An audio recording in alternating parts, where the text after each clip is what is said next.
5 minutes from now, this team will save thousands of lives. He's on his way.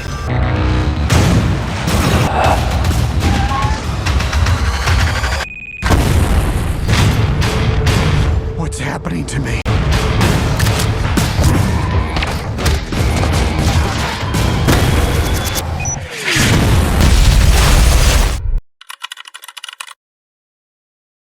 The movie opens at CIA headquarters in Langley, where Agent Vivi DeLay is in a meeting with the CIA director and another man. They are discussing their target, Wolfgang Brau, also known as the Wolf. Wolfgang and his Albanian partner are in the process of selling weapons to terrorists. Vivi is assigned the mission of eliminating both men. She asks about the field agent currently on the ground. His name is Ethan Renner. Ethan is introduced in a hotel in Serbia, where he and another agent, Yasmin, are preparing to take down the Albanian, who is about to finalize a deal with Serbian buyers. Ethan has already taken out the buyers and quickly swaps briefcases containing secret codes with the Albanian.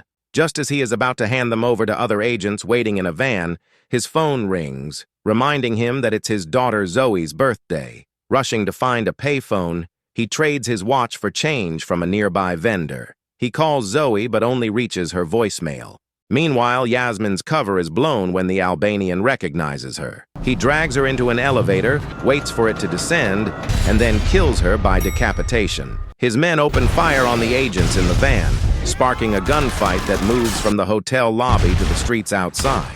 Ethan engages in the shootout, taking down the Albanian's men before chasing after him. However, just as Ethan catches up, he suddenly feels weak and dizzy. He collapses but manages to shoot the Albanian in the leg as he limps away. Ethan then loses consciousness. Ethan wakes up in the ICU, where a doctor informs him that he has terminal cancer that has spread to his lungs. He is given an estimated 3 to 5 months to live. Returning to his apartment, Ethan is surprised to find a refugee family living there. The father, Jules, warmly welcomes him, explaining that they needed a place to stay. Ethan protests, but he is warned that if he forces them out, he could face legal trouble. Frustrated, he pulls out his gun in front of Jules but ultimately backs down, allowing them to stay until Jules's eldest daughter gives birth. Ethan calls his ex-wife Christine, who is out with friends. She is reluctant to meet with him until he insists it's important. When they meet, they go to finalize his will, where he informs her about his illness. He doesn't want Zoe to know and hopes to spend time with her before he dies. Christine agrees, but only on the condition that he is officially done working for the CIA. Ethan assures her that he is. Ethan meets Zoe at her school, but their reunion is tense, as she is distant and uninterested in talking. Soon, an older-looking boy named Hugh approaches. Zoe introduces him, and while Hugh is polite to Ethan, he remains wary of him. After Hugh leaves, Ethan surprises Zoe with a purple bicycle, assuming it's still her favorite color. However, she chooses to take the metro with her friends, leaving Ethan to ride the bike alone. Later, Ethan is approached by Vivi at a secluded booth. She casually mentions Zoe's name and shows him the watch he dropped near the hotel, proving she has been tracking him. Vivi convinces Ethan to get in the car with her and offers him a job. He refuses at first, but when she reveals that she has access to an experimental drug that could extend his life, he reconsiders. The job: find and eliminate the wolf. Vivi takes Ethan to a hotel to meet a man who knows the whereabouts of the Albanian's accountant. She assures him that only one person is inside, but when Ethan breaks into the target's room, he finds 5 men. When no one cooperates, he and Vivi eliminate them in an elevator shootout. Afterward, Ethan tells Vivi he'll only finish the mission if he is paid $50,000 and granted a $1 million life insurance policy. Vivi agrees and gives him the first dose of the medication. Meanwhile, the Albanian meets with a hitman and hands him a photo of Ethan, ordering him to take him out. Ethan visits Christine in Zoe's apartment, only to hear Zoe screaming. Panicked, he breaks the door handle and rushes in, thinking she's in danger, only to find her furious over a bad haircut. Christine is frustrated with Ethan because he had promised to make dinner but showed up 3 hours late. She informs him that she's leaving for London on a business trip and plans to hire a babysitter for Zoe, but Ethan insists on taking care of her himself. Later, Ethan experiences severe dizziness and faints. He calls Vivi, telling her that he's hallucinating. She instructs him to drink vodka to calm his symptoms. He follows her advice, and Christine leaves for her trip. The next day, Zoe walks in wearing a red wig. She notices Vivi calling Ethan's phone, and he tells her it's his employer. She sets a custom ringtone for her number while holding his phone. Ethan tries again to convince Zoe to ride her bike to school, but she ignores him, walks instead, and drops the wig. Ethan meets with Vivi again, and she hands him the check she promised, advising him to keep his heart rate low. She directs him to track down a car dealer named Mithat Yilmaz. Ethan heads to the dealership, insults the employees, and shoots them dead before sitting in Mithat's office, waiting for him to arrive. When Mithat shows up, Ethan threatens his family and takes him back to his apartment. Just then, Ethan gets a call from Zoe's school, asking him to meet with the principal. He takes Mithat with him, stuffing him in the trunk of his car. At school, Ethan and Zoe sit down with the principal, who informs them that Zoe hit another student. Ethan tries to defend her, but the principal sees it as encouraging violence, which frustrates him.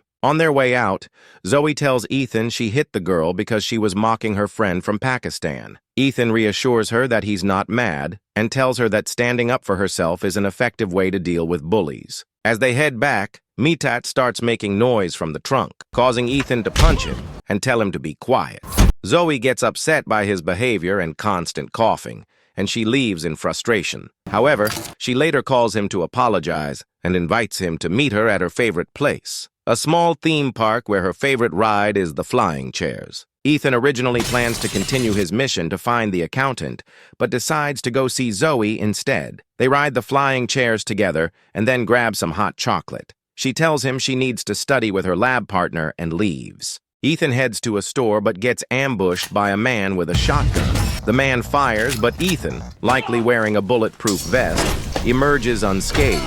A fight breaks out, and the man nearly kills Ethan by stabbing him in the neck, but Ethan manages to shoot and kill him. As the man collapses, Ethan notices that he's holding a photograph of him.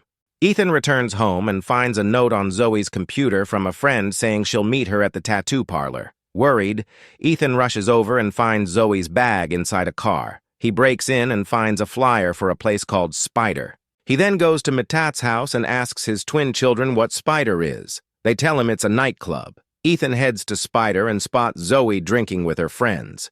He starts feeling dizzy again and takes a shot of vodka to steady himself. As he watches Zoe, he sees 3 guys harassing her near the restroom. One of the guys restrains Ethan, but he snaps into beast mode, ruthlessly taking them down before getting Zoe out of there. The next morning, Zoe wakes up with no memory of the previous night. Still wearing her dress, she's about to leave for school when Ethan tells her to stay home. He insists she ride the bike to school, but she angrily tells him he never taught her how. Ethan spends the morning teaching her, earning cheers from onlookers. Later, Zoe gets emotional and asks Ethan why he's been gone for so long. She thinks he has another family and another daughter, but he reassures her that's not true. As they continue spending time together, Zoe confesses that she hit the girl at school because she was making fun of Hugh. Eventually, they meet Hugh, who is there to walk Zoe to school. Meanwhile, Ethan tracks down the accountant, Guido, and follows him through the streets. He fires a tear gas grenade into Guido's car and captures him before blowing up the vehicle. Ethan takes Guido back to his apartment and forces him to exchange the briefcase for the codes, the same ones set to detonate explosives for the wolf and the albino. That evening, Zoe calls Ethan, telling him she's cooking dinner for Hugh and wants to make a vegetarian dish. Ethan turns to Guido and asks him for his mother's sauce recipe to help Zoe out. Later that night, Ethan returns home and finds Jules's daughter in labor. She gives birth to a healthy baby girl and names her after Ethan in gratitude for letting them stay in his home. Jules tells Ethan that, as promised, they'll be moving out. But Ethan insists they can stay as long as they want. Jules, however, says the family wants a smaller home so they can be closer together. When Ethan returns to Zoe's house, he finds out that Hugh has invited her to prom, but she turns him down because she doesn't know how to dance. Ethan offers to teach her, just as Christine comes home.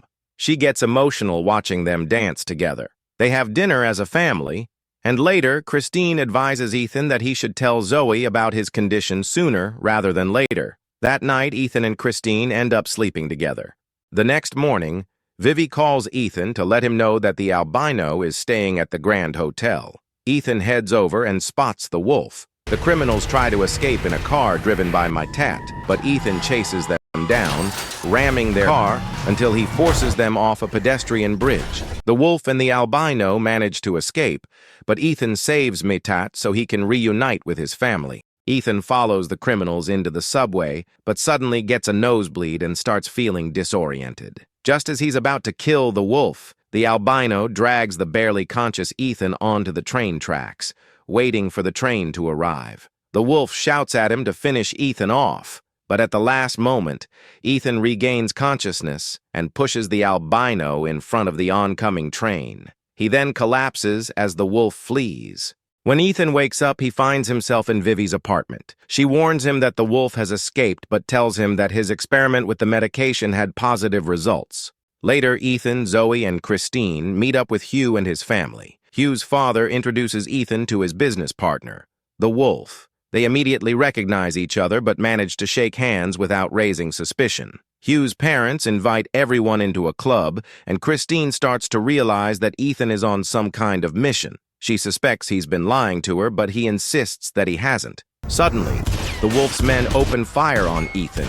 He chases them down and takes out the thugs before trapping the wolf in an elevator. Ethan then shoots the elevator cables, causing it to plummet and crash. The wolf survives and climbs out, but just as Ethan is about to finish him, he starts feeling weak again. Unable to pull the trigger, he drops his gun. The wolf reaches for it, but Vivi arrives and kicks the gun toward Ethan, urging him to finish the job. Instead, Ethan refuses.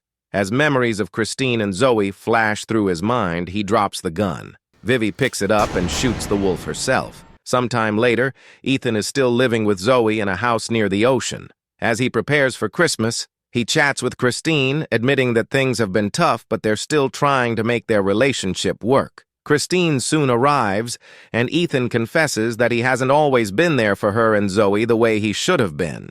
Zoe then comes up to ask her mother something, giving Ethan a chance to make them hot chocolate. As Christine and Zoe sit together, Zoe asks her mom if Ethan will be staying for good this time. Meanwhile, Ethan finds a small box with a syringe inside and a note from Vivi wishing him a Merry Christmas. She has left him the medicine, giving him a chance to continue spending time with his family. In the final scene, Vivi stands at a distance, silently watching the family inside their home.